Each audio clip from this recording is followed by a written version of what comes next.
বিসমিল্লাহির রহমানির রহিম। প্রিয় দেশবাসী, ভাই ও বোনেরা, আসসালামু আলাইকুম। পবিত্র মাহে রমাদান শুরু হতে যাচ্ছে। আমি বাংলাদেশ সহ বিশ্বের সকল মুসলমান ভাই ও বোনদেরকে জানাই পবিত্র মাহে রমাদানের আগাম শুভেচ্ছা।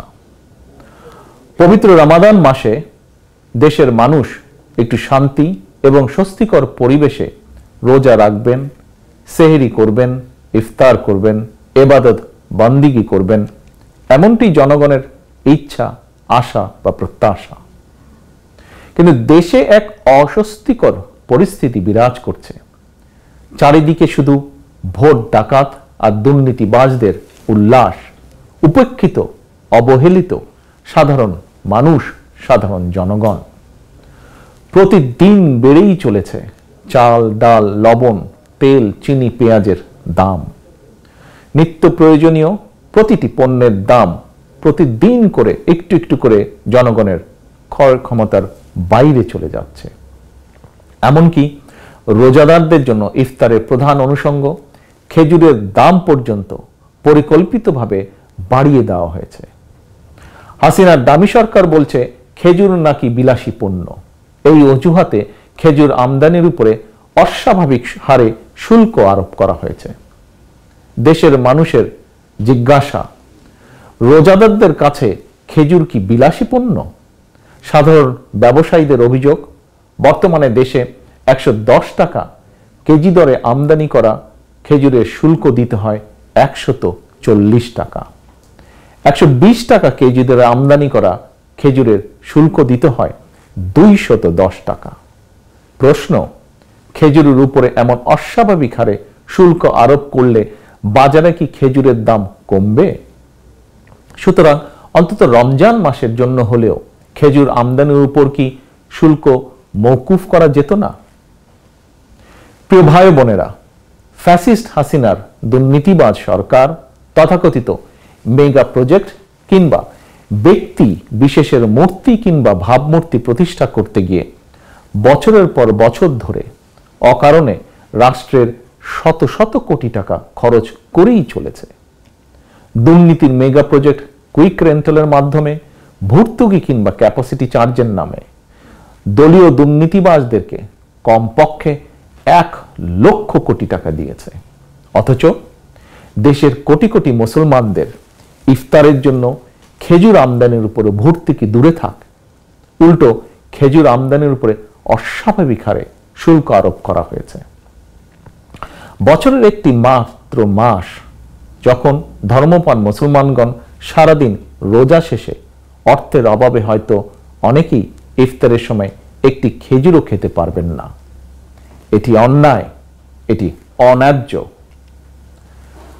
প্রিয় ভাই বোনেরা, গোশতের পরিবর্তে কাঁঠাল দিয়ে বার্গার বানানোর হাস্যকর পরামর্শ দিয়ে শীর্ষ দুর্নীতিবাজ হাসিনা জনগণের সঙ্গে মশকরা করেছিল। হাসিনা ভাইরাসে আক্রান্ত দামি মন্ত্রীরাও এখন জনগণের সঙ্গে মশকরা করা শুরু করেছে। দুদিন আগেই আপনারা দেখেছেন এক দামি মন্ত্রী রোজাদারদেরকে ইফতারের সময় খেজুরের পরিবর্তে বড়ই খাওয়ার পরামর্শ দিয়েছে। রাজনৈতিকভাবে চরিত্র হারানো আওয়ামী লীগের দামি এমপি মন্ত্রীরা জানে না সব জিনিসের দামি হয় না। বড়ই কখনোই খেজুরের দামি হতে পারে না। সারাদিন পবিত্র রোজা শেষে গরিব ধনী সকল রোজাদারদের কাছে ইফতারের সময় খেজুর শুধুমাত্র সাধারণ একটি ফল নয়, বরং এটি সুন্নত, এটি মুসলমানদের ধর্মীয় অনুষঙ্গ কিংবা রীতি। দেশের ধর্মপ্রাণ জনগণ বিশ্বাস করেন হাসিনার দামি সরকার অত্যন্ত সূক্ষ্ম এবং পরিকল্পিতভাবেই দেশের বৃহত্তর জনগোষ্ঠীর ধর্মীয় সংস্কৃতি এবং সামাজিক রীতি ও মূল্যবোধের বিরুদ্ধে অবস্থান নিয়েছে। সকলের মনে প্রশ্ন, দেশের জনগণের ধর্মীয় সংস্কৃতি এবং সামাজিক মূল্যবোধের বিরুদ্ধে অবস্থান নিয়ে দামি হাসিনা কাদেরকে খুশি করতে চায়? প্রিয় দেশবাসী, শুধু বাজারে দ্রব্যমূল্যের আগুন নয়, দেশের প্রতিটি ক্ষেত্রেই চলছে অবিচার, অন্যায়, অনিয়ম। অত্যন্ত সুপরিকল্পিতভাবে অবস্থা এমন পর্যায়ে নিয়ে যাওয়া হয়েছে, বর্তমানে বাক ব্যক্তি স্বাধীনতা কিংবা নাগরিক অধিকার, মানবিক অধিকার দূরে থাক, কোনো রকমে জীবন নিয়ে বেঁচে থাকাটাই যেন মানুষের কাছে সবচেয়ে বড় প্রাপ্তি হয়ে দাঁড়িয়েছে। একদিকে গুম খুন, হামলা মামলা, নির্যাতন নিপীড়ন চলছে, অপরদিকে হাসিনা আর তার মাফিয়া চক্রের আগুনে পুড়ে ছাই হচ্ছে বস্তি, দোকানপাট কিংবা সুউচ্চ ভবন। জীবন্ত পুড়ে মৃত্যুবরণ করছে মানুষ, সর্বস্ব হারিয়ে নিঃস্ব রিক্ত হচ্ছে বহু পরিবার। অগ্নিকাণ্ডের ঘটনা প্রায় নৈমিত্তিক হয়ে দাঁড়িয়েছে। গত 29শে ফেব্রুয়ারি বেইলি রোডে সংঘটিত অগ্নিকাণ্ড কোনো বিচ্ছিন্ন ঘটনা ছিল না, বরং বেইলি রোডে ক্ষমতালোভী হাসিনার দুষ্ট রাজনীতি আর চরম দায়িত্বহীনতার বলি হয়েছে 46টি তরতাজা প্রাণ। আর হাসিনার কাছে প্রতিটি প্রাণের মূল্য মাত্র 25,000 টাকা। মানুষের জীবন নিয়ে খুনি হাসিনার কি নির্মম রসিকতা, প্রিয় দেশবাসী। উন্নয়নের বুলি আওড়ালেও বেইলি রোডের 46টি তরতাজা প্রাণের অস্বাভাবিক মৃত্যু প্রমাণ করেছে শীর্ষ দুর্নীতিবাজ হাসিনার পরিবার, দলীয় দুর্নীতিবাজ আর টাকা পাচারকারীদের উন্নতি হলেও হয়নি জননিরাপত্তার উন্নতি, হয়নি জনগণের কোনো উন্নতি। প্রিয় দেশবাসী, গত 9 বছরে সারা দেশে প্রায় 2 লক্ষ অগ্নিকাণ্ডের ঘটনা ঘটেছে। এতে 1000-এরও বেশি মানুষ মৃত্যুবরণ করেছেন, আহত হয়েছেন অসংখ্য মানুষ। সর্বশেষ 2023 সালের 27,000-এরও বেশি অগ্নিকাণ্ডের ঘটনা ঘটেছে, অর্থাৎ প্রতি বছর অগ্নিকাণ্ডের ঘটনা বেড়েই চলেছে। দেশের প্রতিটি নগর মহানগর, বিশেষ করে রাজধানী ঢাকা যেন একটি অগ্নিকুণ্ডলীর উপরে দাঁড়িয়ে আছে। গত 15 বছরে Tazreen garments, Shezan juice factory, রাজধানীর বঙ্গবাজার, গুলশান, বসুন্ধরা, আমিন বাজার, পুরনো ঢাকার চুড়িহাট্টা, বনানীর এফআর টাওয়ার কিংবা সীতাকুণ্ডে বিএম ডিপোতে ভয়াবহ যে অগ্নিকাণ্ড ঘটেছে, সেই অগ্নিকাণ্ডে পুড়ে ছাই হয়ে গিয়েছিল অসংখ্য মানুষের জীবন এবং সম্পদ। প্রতিটি অগ্নিকাণ্ডের ঘটনাই কি স্রেফ একটি দুর্ঘটনা? অবশ্যই নয়। জনগণ বিশ্বাস করে অনেক অগ্নিকাণ্ডের ঘটনার নেপথ্যে রয়েছে ফ্যাসিস্ট হাসিনা এবং তার দলীয় রাজনৈতিক দুর্বৃত্তদের দুষ্ট রাজনীতি, অব্যবস্থাপনা এবং দায়িত্বহীনতা, কিংবা উচ্ছেদ অথবা ভূমি জমি দখলের অসৎ পরিকল্পনা। এ কারণেই গত 15 বছরে দেশে সংঘটিত একটি অগ্নিকাণ্ডেরও ঘটনার সুষ্ঠু বিচার হয়নি, এমনকি একটি ঘটনারও সুষ্ঠু তদন্ত পর্যন্ত হয়নি। বরং প্রতিটি অগ্নিকাণ্ডের ঘটনার পরই দেখা গিয়েছে হাসিনা কিংবা তার দলের নেতাকর্মীদের বাচালতার আড়ালে হারিয়ে গিয়েছে অগ্নিকাণ্ডের নেপথ্য রহস্য। সুতরাং এভাবে একটির পর একটি অগ্নিকাণ্ডের যে ঘটনা, কোনো ঘটনাই স্বাভাবিক দুর্ঘটনা নয়। এটি রীতিমতন রাষ্ট্র এবং প্রশাসনিক ব্যর্থতায় প্রতিটি অগ্নিকাণ্ডের ঘটনা এক একটি পরিকল্পিত হত্যাকাণ্ড, এবং এইসব হত্যাকাণ্ডের দায় খুনি হাসিনা কোনোভাবেই এড়াতে পারে না। প্রিয় ভাই বোনেরা, কোনো ঘটনা, দুর্ঘটনা যখন নৈমিত্তিক হয়ে দাঁড়ায়, তখন সেটি আর দুর্ঘটনা হিসাবে বিবেচিত হয় না। যখন তখন যেখানে সেখানে আগুন লেগে ঘর বাড়ি বস্তি, ব্যবসা প্রতিষ্ঠান, বহুতল ভবন পুড়ছে, মৃত্যুবরণ করছেন শত শত মানুষ, সম্পদ বিনষ্ট হচ্ছে শত শত কোটি টাকার, অথচ অগ্নিকাণ্ডের ঘটনা রোধের জন্য ফায়ার সার্ভিসের আধুনিকায়ন নেই, আধুনিক সরঞ্জাম নেই, এমনকি নেই ফায়ার ব্রিগেডকে আরো দক্ষ প্রতিষ্ঠান করার জন্য প্রয়োজনীয় আইন এবং বিধিমালা। 2014 সাল থেকে ফায়ার ব্রিগেডের বিধিমালা স্থগিত করে দেওয়া হয়েছে। ফলে এখন শুধু মাত্র একটি নোটিশ দেওয়া ছাড়া ঝুঁকিপূর্ণ ভবনের ব্যাপারে ফায়ার ব্রিগেড কর্তৃপক্ষের আর তেমন কোনো কঠিন এবং কার্যকরী পদক্ষেপ নেবার ক্ষমতাই নেই। বছরের পর বছর ধরে র্যাব পুলিশের বন্দুকের জোরে ক্ষমতা কুক্ষিগত করে রাখলেও অগ্নি নির্বাপন কিংবা দুর্যোগ মোকাবেলায় কোনো আধুনিক ব্যবস্থাই নেই প্রয়োজনীয় আইনের সংস্কার। রক্তপিপাসু হাসিনার আইন শুধু কাকে ধরা যায়, কাকে মারা যায় কিংবা বিচারের নামে অবিচার চালিয়ে কাকে ফাঁসিতে ঝুলিয়ে দেওয়া যায়। প্রিয় দেশবাসী ভাই ও বোনেরা, প্রতিটি ঘটনা দুর্ঘটনার পরই আমরা দেখেছি ফ্যাসিস্ট হাসিনা সারা বেলা উন্নয়নের বুলি আওড়ালেও সবই আসলে ছিল হাসিনার ফাঁকা বুলি। জনগণকে ধোঁকা দিয়ে বোকা বানিয়ে কিভাবে মেগা প্রকল্পের নামে শত শত কোটি টাকা দুর্নীতি করা যায় সেদিকেই শেখ হাসিনার চোখ। প্রতি বছর বাজেটের আকার বাড়ছে, তবে তার সঙ্গে পাল্লা দিয়ে বাড়ছে দুর্নীতির আকার। অর্থাৎ মেগা দুর্নীতির জন্যই যেন প্রতি বছরের এই বাজেটে উপেক্ষিত, অবহেলিত নাগরিক নিরাপত্তা কিংবা নাগরিকদের ক্ষমতায়নের সঙ্গে সংশ্লিষ্ট তথা জননিরাপত্তা, মানব উন্নয়ন, কৃষি, শিক্ষা, স্বাস্থ্য খাত, জন উন্নয়নের সঙ্গে সংশ্লিষ্ট প্রতিটি খাতে বাজেট বরাদ্দ অপ্রতুল। প্রিয় দেশবাসী, আপনারা সাম্প্রতিক সময়ে লক্ষ্য করেছেন দামি সরকারের স্বাস্থ্যমন্ত্রী নানা অনিয়মের অভিযোগে গত এক মাসে সারা দেশে প্রায় ১৫০০ হাসপাতাল, ক্লিনিক, ডায়াগনস্টিক সেন্টার বন্ধ করে দিয়েছে। কেন এত হাসপাতাল, ক্লিনিক বন্ধ করতে হচ্ছে?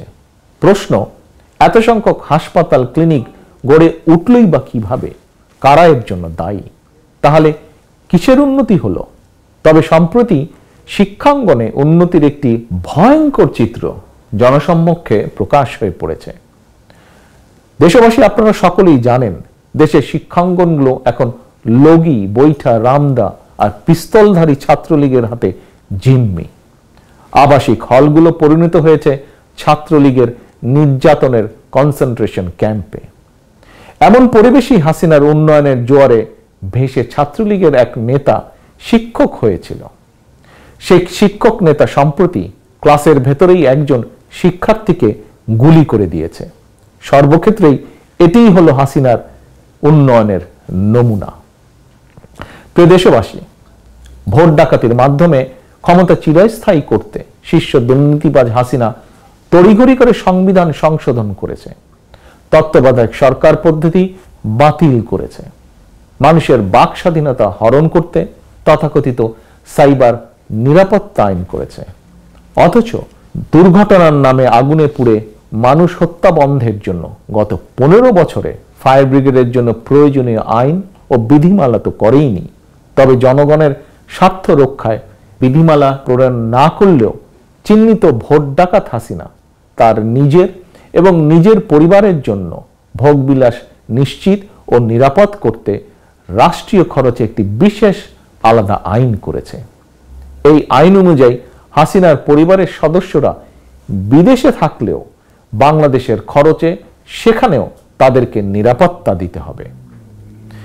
একজন প্রধানমন্ত্রীর জন্য দেশের প্রচলিত আইনি কাঠামোয় নিরাপত্তা নিশ্চিতের বিধান থাকলেও প্রতি বছর রাষ্ট্রের শত শত কোটি টাকা খরচ করে শুধুমাত্র হাসিনা পরিবারের জন্য আলাদা আইন করার নেপথ্যে কি কারণ?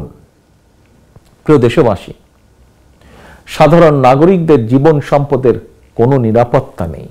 জননিরাপত্তা রক্ষায় ফায়ার ব্রিগেডের আধুনিকায়ন নেই। অথচ গণতান্ত্রিকামী মানুষ, বিরোধী দল এবং ভিন্নমত দমন করতে ফ্যাসিস্ট হাসিনা শত শত কোটি টাকা খরচ করে অস্ত্র, গোলাবারুদ, সাউন্ড গ্রেনেড কিনছে। পুলিশের একটি বিশেষ চক্রকে দেওয়া হচ্ছে দেশে বিদেশে শত শত কোটি টাকার অবৈধ সুযোগ সুবিধা। দেশের প্রতিটি ক্ষেত্রে, প্রতিটি সেক্টরে, প্রতি প্রতিষ্ঠানে এখন সর্বব্যাপী অনিয়ম, অনাচার। স্বাধীনতা, স্বকীয়তা হারিয়ে বিচার বিভাগ আইন মন্ত্রণালয়ের অধীনস্থ একটি বিভাগে পরিণত হয়েছে। দুদক আওয়ামী দুর্নীতিবাজদের নিরাপদ আশ্রয় স্থলে পরিণত হয়েছে। ব্যাংকিং সেক্টর পরিণত হয়েছে লুটেরা, ঋণ খেলাপি আর টাকা পাচারকারীদের দখলে। গত 15 বছরে দেশ থেকে 13 লক্ষ কোটি টাকারও বেশি পাচার করে দেওয়া হয়েছে। এই টাকাগুলো দেশের উন্নয়নের কাজে যদি লাগানো হতো তাহলে সড়ক দুর্ঘটনায় কিংবা আগুনে পুড়ে মানুষের এমন মর্মান্তিক মৃত্যুর ঘটনা হয়তো নৈমিত্তিক হয়ে দাঁড়াতো না। প্রিয় দেশবাসী, আমি একটি বিষয় আপনাদেরকে আবারও স্মরণ করিয়ে দিতে চাই। সম্পূর্ণ মিথ্যা এবং রাজনৈতিক উদ্দেশ্য প্রণোদিত মামলায় একাধিকবার জনগণের ভোটে নির্বাচিত সাবেক প্রধানমন্ত্রী mother of democracy Begum Khaleda জিয়ার প্রতি বিচারের নামে করা হয়েছে অবিচার। অন্যায়ভাবে খালেদা জিয়াকে কারারুদ্ধ করে কেবল একজন রাজনৈতিক নেত্রীকেই নয়, বরং বাংলাদেশের কণ্ঠকেই রুদ্ধ করে রাখা হয়েছে। অনেকেই হয়তো ফ্যাসিস্ট হাসিনার রোশানল থেকে বাঁচার জন্য নীরব ছিলেন, কিংবা যে কোনো কারণেই হোক সরব প্রতিবাদ করেননি সমাজের বহু মানুষ। তাতে কি দেশের কোনো লাভ হয়েছে প্রিয় দেশবাসী? বরং দেশ হয়েছে ক্ষতিগ্রস্ত, দেশে গণতন্ত্রের কবর রচিত হয়েছে। এখন আর ফ্যাসিস্ট হাসিনা কাউকেই মানুষ বলেই গণ্য করছে না। ফ্যাসিস্ট হাসিনার থাবা থেকে বর্তমানে একজন নোবেল লরিয়েটেরও রেহাই মিলছে না। এক যুগেরও বেশি সময় পার হলেও এখনো সাংবাদিক দম্পতি সাগর রুনির হত্যার বিচারই হয়নি। গত 15 বছরে সংখ্যালঘু সম্প্রদায়ের উপর হামলার একটি ঘটনারও সুষ্ঠু তদন্ত কিংবা বিচার হয়নি। দেশে সংগঠিত একটি অগ্নিকাণ্ডের ঘটনারও সুষ্ঠু তদন্ত বা বিচার হয়নি। ব্যাংকদের বিচার হয়নি, অথচ একটি ঠুনকো অভিযোগে একজন নোবেল লরিয়েটকে প্রায় প্রতিদিনই আদালতের বারান্দায় ঘুরতে হচ্ছে। প্রিয় দেশবাসী, mother of democracy Begum Khaleda Zia, Nobel laureate doctor Yunus, doctor Shahidul Alam, দেশের গণতান্ত্রিকামী জনগণ এবং ভিন্নমতের মানুষের প্রতি ফ্যাসিস্ট হাসিনার নির্মম আচরণ দেখেও এখনো যারা না দেখার ভান করছেন, কিংবা এখনো যারা হাসিনার অবিচার অনাচারের বিরুদ্ধে সাধ্য মতন প্রতিবাদী হয়ে উঠছেন না, আমি নিশ্চিত করে বলতে পারি চুপ করে থেকে কেউই নিজেকে কিন্তু রক্ষা করতে সক্ষম হবেন না। শেষে হাসিনার দুঃশাসনের কালে কারোরই কিন্তু রেহাই নেই। আপনি রাজনীতি করেন কিংবা না করেন, কেউই নিরাপদ নন আপনারা, আমরা। প্রধান বিচারপতি এস.কে. সিনহারও রেহাই মিলেনি। কারণ কি? কারণ হাসিনা এখন কেবল মাত্র একটি কলের পুতুল। হাসিনার ক্ষমতার নাটাই দেশের জনগণ কিংবা বাংলাদেশের সীমানার ভিতরে নয়। হাসিনার ক্ষমতার নাটাই বাংলাদেশের সীমানার বাইরে। সুতরাং আপনার কিংবা আপনাদের স্বার্থ দেখার তাবেদার হাসিনার পক্ষে সম্ভব নয়। এমনকি তাবেদার হাসিনা আপনার স্বার্থ দেখার সক্ষমতাই হারিয়ে ফেলেছে। প্রিয় ভাই বোনেরা, কেন এই কথাটি আপনাদের সামনে তুলে ধরলাম তার কারণও আপনাদের সামনে তুলে ধরছি। দেশের সীমান্তে বাংলাদেশের নাগরিক হত্যা, এমনকি বিজিবি সদস্যদেরকেও মেরে ফেললেও বাংলাদেশ প্রতিবাদ করার সাহসই হারিয়ে ফেলেছে। বরং দিন দুয়েক আগে ডামি প্রধানমন্ত্রীর, ডামি নিরাপত্তা উপদেষ্টার একটি বক্তব্য রীতিমতন বাংলাদেশের নাগরিকদের জন্য উদ্বেগজনক। এই উপদেষ্টা বলেছে তার বক্তব্যে, সীমান্তে মৃত্যুর ঘটনা হত্যাকাণ্ড নয়, সীমান্তের হত্যাকাণ্ড নাকি দুর্ঘটনা।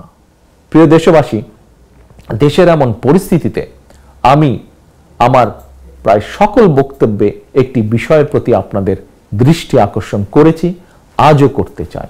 কি সেটি? সেটি হলো দেশের চলমান যে পরিস্থিতি, চলমান যে সংকট বিরাজমান, এটি শুধুমাত্র বিএনপির একার সংকট নয়, অথবা এটি কোনো রাজনৈতিক গোষ্ঠী বা কতগুলো রাজনৈতিক দলের সমস্যা নয়। চলমান সংকট দেশের প্রতিটি গণতান্ত্রিকামী মানুষের সংকটে পরিণত হয়েছে। এই সংকট থেকে উত্তরণের একমাত্র উপায় ফ্যাসিস্ট হাসিনার কবল থেকে রাষ্ট্র ক্ষমতা উদ্ধার করে জনগণের বাংলাদেশে জনগণের নেতৃত্ব কর্তৃত্ব প্রতিষ্ঠা করা। সুতরাং কোনো অজুহাত কিংবা ক্ষুদ্র দলীয় স্বার্থ প্রাধান্য না দিয়ে যদি আমরা ঐক্যবদ্ধ না হই, তাহলে হয়তো সেদিন বেশি দূরে নয় যেদিন স্বাধীন বাংলাদেশেও আমাদেরকেও হয়তো নিজ ভূমিতে নির্মম নির্যাতিত ফিলিস্তিনিদের ভাগ্য বরণ করতে হতে পারে। প্রিয় দেশবাসী, অতএব আসুন স্বাধীন দেশে স্বাধীন নাগরিক হিসাবে সম্মানের সঙ্গে মানবিক মর্যাদা নিয়ে যদি বেঁচে থাকতে হয়, তাহলে এই স্বাধীনতার মাসে দেশ এবং জনগণের স্বাধীনতা রক্ষার লড়াইয়ে আবারও রাজপথে ঐক্যবদ্ধ হওয়ার শপথ নেই। আমরা ঐক্যবদ্ধ হলে হাসিনার পতন সময়ের ব্যাপার মাত্র। আমাদের বক্তব্য স্পষ্ট, 7ই জানুয়ারি নির্বাচন কোনো নির্বাচন ছিল না। হাসিনার বর্তমান ডামি সরকার সম্পূর্ণভাবে জনম্যান্ডেটহীন এবং সম্পূর্ণভাবে অবৈধ। হাসিনাকে রাষ্ট্রীয় ক্ষমতার বাইরে রেখে নির্বাচনকালীন নির্দলীয় নিরপেক্ষ সরকারের অধীনে একটি অবাধ, সুষ্ঠু, নিরপেক্ষ নির্বাচনের মাধ্যমেই কেবল জনগণের কাছে জবাবদিহিমূলক একটি গণতান্ত্রিক সরকার প্রতিষ্ঠা করা সম্ভব। সেই লক্ষ্যেই আমাদের আন্দোলন চলমান। এই আন্দোলনে গণতান্ত্রিক এবং জনগণের স্লোগান, বাংলাদেশ যাবে কোন পথে, ফায়সালা হবে রাজপথে। গণতন্ত্রের বিজয় সুনিশ্চিত ইনশাআল্লাহ। প্রিয় দেশবাসী, আল্লাহ হাফেজ। বাংলাদেশ জিন্দাবাদ। বাংলাদেশ জাতীয়তাবাদী দল জিন্দাবাদ।